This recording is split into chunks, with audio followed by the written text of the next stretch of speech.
ఆనంద, శరణ్య, దర్శన్, రోహిత్ కాలిపోయిన రిసార్ట్ ప్లేస్‌కి రాగానే ప్రీతి "అత్తయ్యగారు, రోహిత్" అంటూ ఏడుస్తూ ఆనందభైరవిని హత్తుకొని కన్నీళ్లు పెట్టుకుంటూ వెక్కి వెక్కి ఏడుస్తూ ఉంటుంది ప్రీతి.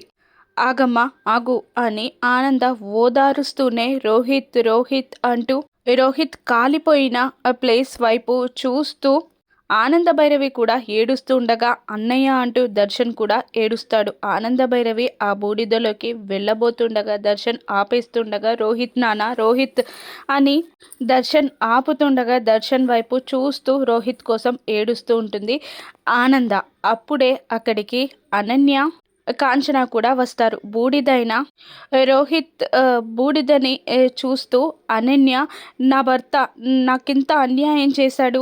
నన్ను వదిలిపెట్టి పైకి వెళ్ళిపోయాడు. నాకింత అన్యాయం చేశాడేంటి" అని వెక్కి వెక్కి ఏడుస్తూ గుండెలు బాదుకుంటూ ఉంటుంది అనన్య. "ఇంత పెద్ద ప్రమాదం ఎలా జరిగిందండి" అని దర్శన్ అక్కడున్న రిసార్ట్ మేనేజర్ని నిలదీస్తూ ఉండగా "మాకు తెలీదు సార్, పోలీసులు ఎంక్వైరీ చేస్తున్నారు" అని మేనేజర్ అంటూ ఉండగా "నా భర్తని పొట్టన పెట్టుకున్న కిల్లర్, ప్లాన్ చేసి చంపిన లేడీ ఇక్కడే ఉంది" అంటూ ప్రీతి వైపు చూస్తూ గట్టిగా అరుస్తూ ఉంటుంది అనన్య. దాంతో ప్రీతి కాదు అన్నట్టు అడ్డంగా తల ఊపగా అందరూ షాక్ అయి కోపంతో ఊగిపోతూ ఉంటారు. "ఆనంద, నీకు టైం వచ్చింది కదా అని టైం చూసుకొని నిందలు వెయ్యకు" అని అనన్యని గట్టిగా తిడుతూ ఉంటుంది ఆనంద. "మీరు చెప్పండి, ఇక్కడ ఎవరైనా అనుమానాస్పదంగా తిరిగారా" అని మేనేజర్ని ఆనంద నిలదీస్తూ ఉండగా భయంగా ఆ మేనేజర్ అనన్య వైపు చూడగా చెప్పొద్దు అన్నట్టు అడ్డంగా తల ఊపుతుంది అనన్య.